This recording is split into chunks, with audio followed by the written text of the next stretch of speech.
ఈరోజు తెలంగాణ రజక సంస్థ మెట్టు మండలంలోని నూతనంగా అధ్యక్ష కార్యదర్శులను కార్యవర్గాన్ని ఎన్నుకోవడానికి ఈ యొక్క కార్యక్రమం ఏర్పాటు చేయడం జరిగింది.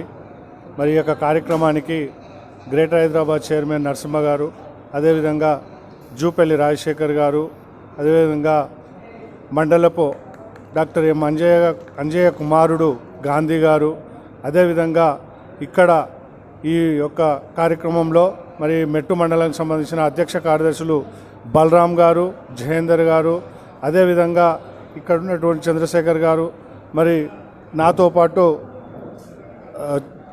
రంగారెడ్డి జిల్లా ప్రధాన కార్యదర్శి మన అదేవిధంగా శ్రీనివాస్ గారు, అదేవిధంగా దశరథ గారు, ఈ యొక్క మండలంలోని మరి ముఖ్య నాయకులు అందరూ పేరు పేరున ఈ యొక్క కార్యక్రమాన్ని విజయవంతం చేశారు. అబ్దుల్లాపూర్పేట మండలం నూతన కమిటీ ఎన్నుకున్నందుకు నేను చాలా సంతోషంగా ఉన్నాను. ఈ మండలానికి నా శాయశక్తులా కృషి చేస్తానని ప్రతి ఊరు వెళ్ళి అన్ని గ్రామ కమిటీలను మేల్కొల్పి సంఘాలు చేసి ఏర్పాటు చేసి అక్కడ వాళ్ళని చైతన్యపరుస్తానని తెలియజేస్తాను. అబ్దుల్లాపూర్ మెట్టు మండల అధ్యక్షులుగా బాధ్యతలు స్వీకరించిన కమిటీకి అందరికీ శుభాకాంక్షలు తెలియజేస్తూ, ఈ కమిటీల ముఖ్య ఉద్దేశం ఏంటంటే మా రజక జాతి అణగారిన జాతిగా గుర్తిస్తున్నారు.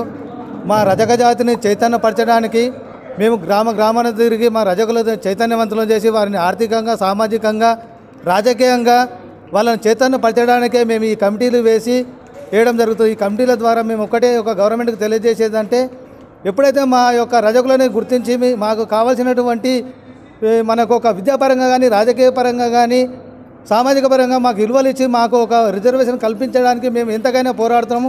ఇప్పుడిప్పుడే మేము గత 40 సంవత్సరాల సంది పోరాడుతాం, కానీ ఇక నుంచి ఇంకా ఎక్కువ చైతన్యపరుస్తూ అన్ని గ్రామాల తిరిగి అన్ని మండలాలు వేసి అన్ని కమిటీలు అయిపోయిన తర్వాత మేము జిల్లా కమిటీ, రాష్ట్ర కమిటీలు అయిపోయిన తర్వాత మేము స్టేట్ లెవెల్లో మేము పెద్ద బహిరంగ సభ పెట్టి మా రజకుల యొక్క సమస్యలు ఎన్ని ఉన్నాయో వాళ్ళ ముందు పెట్టి మా సమస్యలు తీర్చే వరకు పోరాడతామని చెప్పేసి ఈ యొక్క సమావేశం ద్వారా గవర్నమెంట్కి తెలియజేయడం జరుగుతుంది.